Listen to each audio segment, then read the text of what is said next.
రవీంద్ర గారు. Sir thank you sir. Madam చాలా ఎలాబరేట్గా అన్ని చెప్పారు సార్.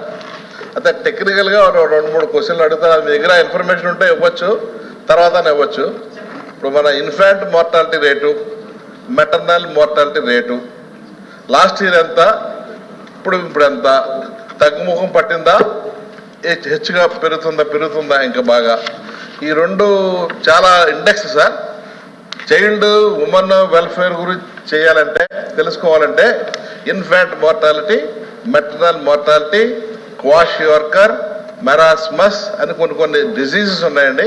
మీ దగ్గర ఇన్ఫర్మేషన్ ఉంటే పర్వాలేదు, లేకపోతే తర్వాతనే ఇవ్వచ్చు మేడం. Okay okay. ఇన్ఫర్మేషన్ అయితే ఉంది అధ్యక్ష, నేను వారికి పంపిస్తాను. ఏంటంటే ఇంతకు పూర్వం ఎవరైతే ప్రెగ్నెంట్ లేడీస్ ఉంటారో గిరిజన ప్రాంతాల్లో కానీ మైదాన ప్రాంతాల్లో కానీ ఉన్నటువంటి వాళ్ళకి రెగ్యులర్గా టెస్టులు చేసిన తర్వాత బర్త్ వెయిటింగ్ హాల్ అని ఒకటి ఉంటుంది అధ్యక్ష. గిరిజన ప్రాంతాల్లో అయితే 7 days ముందే తీసుకొచ్చి వాళ్ళని హాస్పిటల్లో జాయిన్ చేసి ఆ తర్వాత వాళ్ళు సుఖంగా ప్రసవం అయిన తర్వాత తీసుకెళ్ళి డ్రాప్ చేసే పథకం అధ్యక్ష. అది ఏంటంటే ఇప్పుడు కంటిన్యూ అవుతుంది అధ్యక్ష.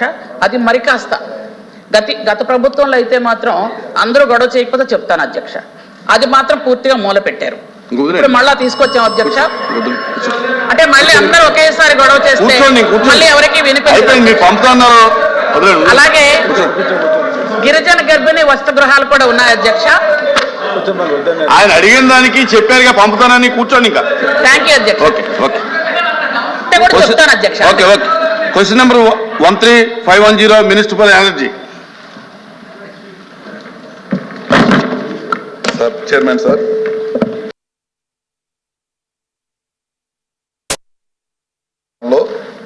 గృహ వినియోగదారులపై 2190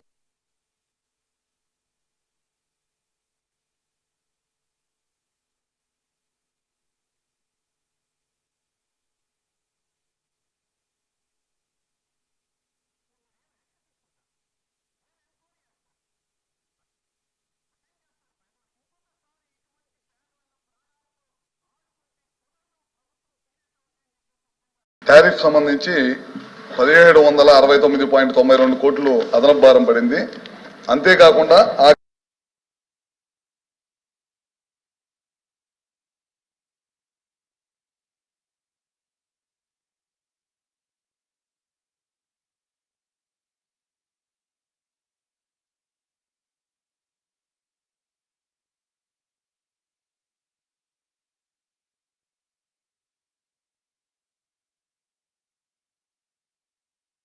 కాలంలో ట్రూ అప్ ఛార్జెస్ నిమిత్తం 5,000 సంబంధించి రుణాన్ని 9,000 కోట్ల రూపాయలు తీసుకున్న మాట వాస్తవమే.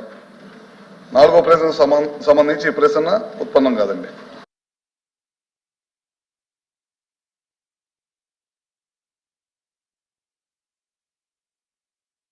రామారావు అధ్యక్ష సుమారుగా 72,988 కోట్లు డిస్కమ్ల మీద నెత్తిన భారం పడిన మాట వాస్తవమేనా? అదే ప్రజల మీద పడిన భారం కూడా వాస్తవమే అని చెప్పి గౌరవ మంత్రి గారిని అడుగుతున్నాను. వారు సమాధానం చెప్పాల్సిందిగా రిక్వెస్ట్ చేస్తున్నాను. 2, పవర్ ఫైనాన్స్ కార్పొరేషన్ ద్వారా తెచ్చిన అప్పులు 36,000 కోట్లు పైబడి ఉన్నమాట వాస్తవమేనా? నేను ఈ వివరాలన్నీ 2019-24 మధ్య నేను అడుగుతున్నాను. అదేవిధంగా హిందూజాకి చెల్లించవలసిన అప్పు కింద 2,834 కోట్లు అప్పు తెచ్చిన మాట వాస్తవమేనా? వీటికి వివరాలు ఇవ్వాల్సిందిగా గౌరవ మంత్రి గారిని కోరుతున్నాను. ఓకే. రాంభూపాల్ రెడ్డి గారు. గత ప్రభుత్వ అవకతవక విధానాల వలన డిస్కమ్ల పైన విపరీతమైన భారం పడింది అధ్యక్ష. అంతేకాకుండా విద్యుత్ మోటార్లకు మీటర్లు బిగియాలని చెప్పి ఒక 1,000 కోట్ల రూపాయల కుంభకోణం జరిగింది అధ్యక్ష. ముఖ్యంగా దక్షిణ ప్రాంత విద్యుత్ మండలి పరిధిలో మీటర్లు సప్లై చేయకుండా సదరు సప్లై కాంట్రాక్టర్స్ సప్లై చేసినట్టు మొత్తం అధికార యంత్రాంగాన్ని బెదిరించేసి 100 కోట్ల రూపాయలు బిల్లు చేసుకోవడం జరిగింది. దానిపైన సమగ్ర దర్యాప్తు జరపాల. ఎన్ని మీటర్లు కొనుగోలు చేశారు, ఎన్ని మీటర్లు రైతులకు బిగించడం జరిగింది మోటార్లకు, అంతే ప్రస్తుతం ఎన్ని డిస్కమ్ల పరిధిలో కానీ